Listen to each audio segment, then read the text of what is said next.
On the road to San Diego, Cal and his sister Becky discuss the fact they're running away from home because Becky is 6 months pregnant and their parents didn't take it well. Becky is second-guessing their decision when she suddenly begins feeling sick, so Cal pulls over near a church to let her throw up. When they're about to leave, Becky says she hears the voice of a boy screaming for help in the tall grass. Cal decides to park the car by the church and the siblings talk back, learning that the boy has been stuck in the grass for days. At that moment, a book is seen on the side of the road and the voice of a woman is also heard in the grass telling the boy to stop shouting. Judging by the volume of the voice, Cal assumes the boy is near the road and decides to go into the grass to help. Becky follows him while she tries to call 911, but then she loses reception as she goes deeper. When she puts her phone down, Becky realizes she lost Cal in the grass. She begins speaking loudly to locate her brother and suggests they head back to the car because something doesn't seem right. First, they need to reunite, so Becky loudly recites an old naughty rhyme, but this makes Cal confused. At first her voice is coming from his right, then suddenly her voice is coming from his left. Next they agree to jump to figure out each other's location. On the first jump they see each other, but on the second jump they suddenly much farther away even if they didn't walk. After the jump, Becky falls into the mud, and a panicking Cal decides to run toward her to help. Now it's Cal who falls into the mud and he's shocked to find a dead dog named Freddy with flies hovering all over him. Apparently he's been here for a while.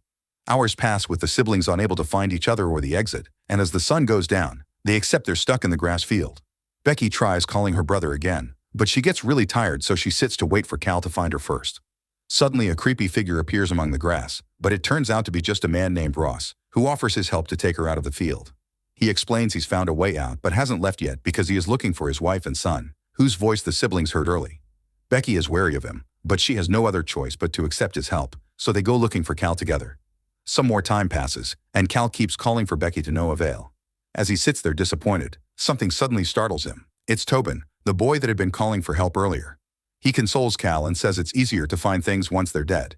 Weirded out, Cal asks if Tobin was the one who lured them into the field, but Tobin says he and his family went in because they heard a man calling for help too and he has no idea how long they've been here for.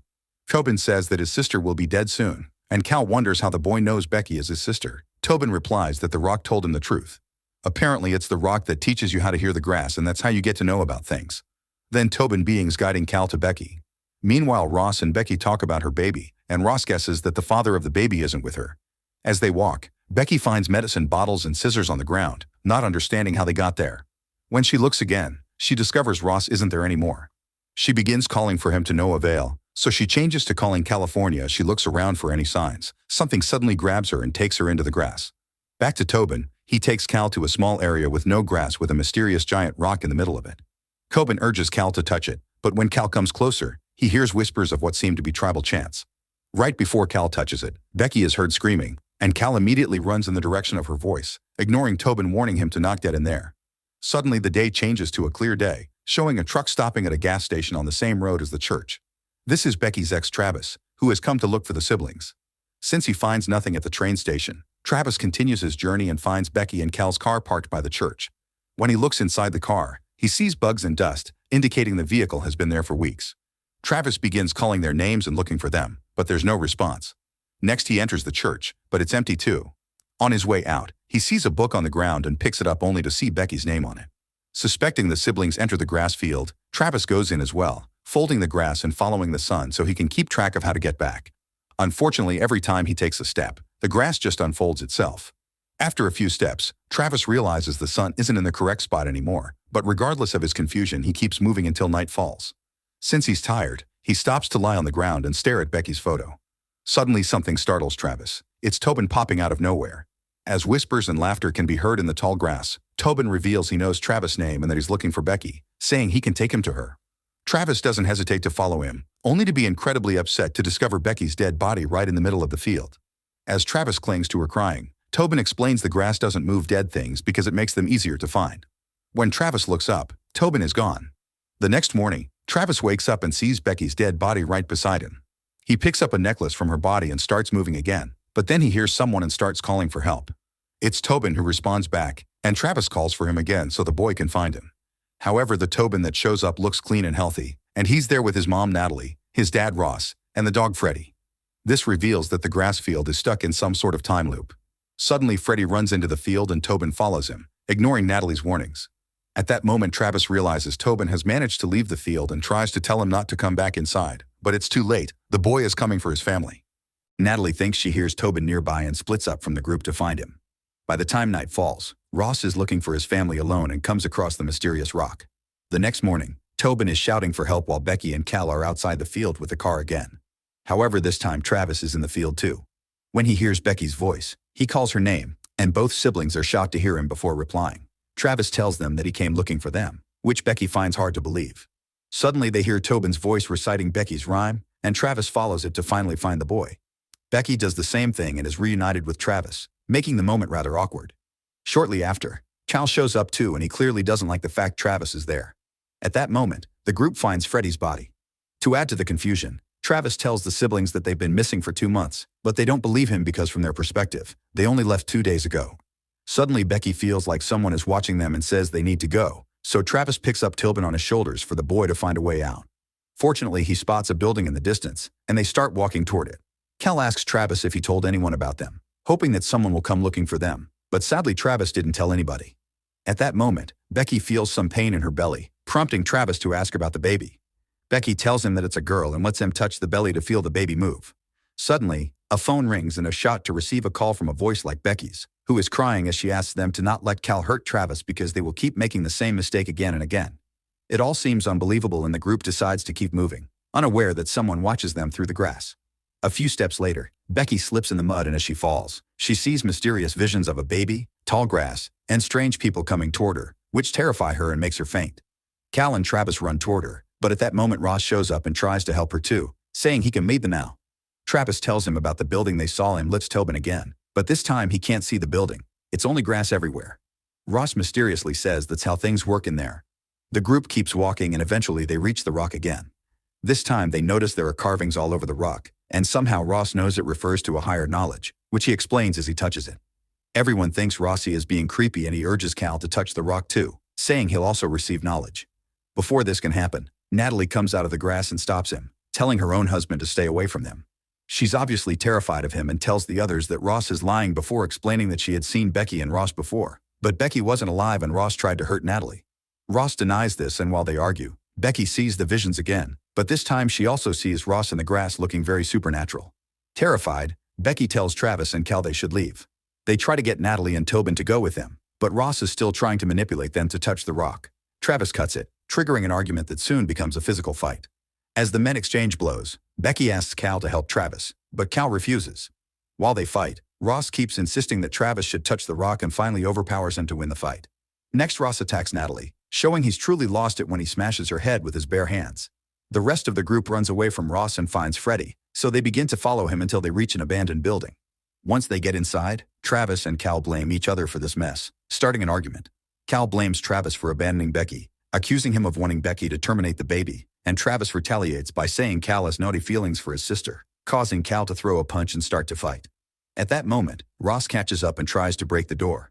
The group immediately takes the stairs to the roof and looks around the area, where they see the church across the field. Unfortunately, they would have to go through the grass to reach it, so they try to figure out another plan. Suddenly, Travis sees Freddie running by, but the dog disappears when he walks into the grass. This makes them think there is a hole in a loop that can lead them out.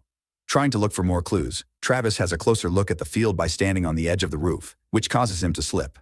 Cal notices, but he does nothing to save him and Travis falls to the ground. All this is seen by Tobin, and when Cal notices the boy, he tries to explain himself. However, at that moment Ross begins getting closer. The group runs again, but Becky asks about Travis, refusing to leave without him. When Cal can't provide an answer, Becky gets suspicious that he did something to Travis and she walks away from her brother. Cal tries to follow her, but Ross suddenly catches him, revealing he knows the truth about the Travis incident. Cal tries to escape, but Ross doesn't let him go and holds him to the ground as he struggles for his life. At that moment, many bodies appear in the field of grass. Travis turns out to be alive, and he gets up to look for Becky again. He yells for her name and she answers, but they can't see each other. Giving up, they both lie in the grass and talk about their child again, so Travis says he's happy Becky's decision to keep the baby. However, Becky confesses that she wasn't going to keep the child and that's why they were going to San Diego. There was a family there who wanted the kid. Upset, Travis swears he will find a way out. Suddenly, Ross shows up and attacks Becky. In the struggle, Becky manages to grab the scissors that she found on the ground, but Ross quickly disarms her. Then he brings her down to the dirt, intending to take advantage of her, but this gives Becky the chance to grab the scissors again and stab Ross in the eye.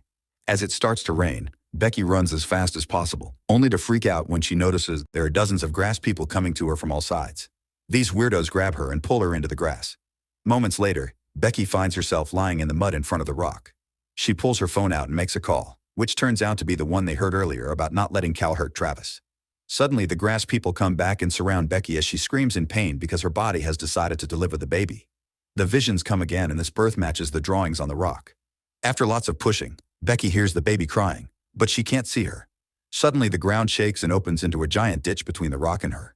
Becky stands on the edge and looks inside, where she sees many people clinging to the branches of an old tree while trying to come out.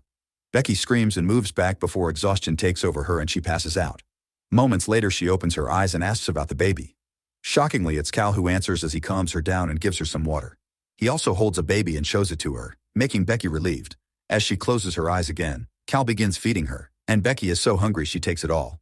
Cal says it's grass and seeds, but Becky thinks it tastes like something else, and she freaks out when she realizes she's eating human flesh and that Cal is actually Ross. Meanwhile, Travis is badly injured, yet he keeps searching for Becky.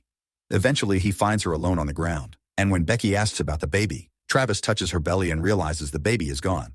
As he cries in grief, Tobin reappears and tells him that Ross killed everyone. He also explains Ross is never going to stop and that he will kill them over and over again. A terrified Tobin starts to cry, so Travis hugs him and says he won't let anybody hurt him. Afterward, Travis shouts and asks Ross if he wants to kill him. Ross immediately appears from the grass and attacks Travis, trying to kill him while ignoring Tobin's pleas to stop. Ross attacks Travis with a bone and makes him fall defeated before going after his son. Tobin tries to run, but Ross catches him and tries to force him to touch the rock. Suddenly, Becky gets up and hits Ross from the back, causing him to drop Tobin as Becky falls again. At that moment, Travis stands up too and attacks Ross, hitting his head against the rock and finally killing him by tying some grass around his neck. Then Travis goes to Becky and holds her as he cries. Not knowing what else to do, Travis approaches the rock as Tobin warns him that if he touches it he wouldn't be able to leave. Travis ignores him and touches it anyway, which makes him feel weird. Suddenly, a red light emerges from the rock and spreads all across the field, almost as if cleansing the area. Travis now looks creepy like Ross used to, making Tobin afraid. The boy starts to run away, but Travis stops him, asking him to come with him. Ross hadn't been lying. The rock did give Travis knowledge of the grass field. He takes Tobin near the entrance and asks him to go out to warn Becky and Cal so they won't come inside the field again. Hopefully this will destroy the loop. Then he gives Tobin Becky's necklace and pushes him out of the field. In the blink of an eye, Tobin appears in the attic of the church. He opens the door and makes his way outside, where he sees Becky and Cal's car standing on the road. They are about to enter the field because they heard someone calling for help, but Tobin runs to them and stops them. It looks pretty weird because it's his own voice that comes from the grass as well, and a confused Cal begins approaching the grass. Tobin keeps begging to Becky to stop him and to prove his story. He reveals the necklace Travis gave him. Becky is shocked as she compares it to her own necklace, and when Tobin mentions Travis' name, it's finally enough for Becky to go to stop her brother. Afterward, Becky convinces Cal to leave, and they take Tobin in the car with them. However, instead of going to San Diego, Becky asks him to go back because she's decided to keep the baby. In the field, Travis hears Becky's words and is happy with this change, so he lays down and lets the grass cover him. Make sure to subscribe and turn on notifications so you can watch more videos like this. Thanks for watching.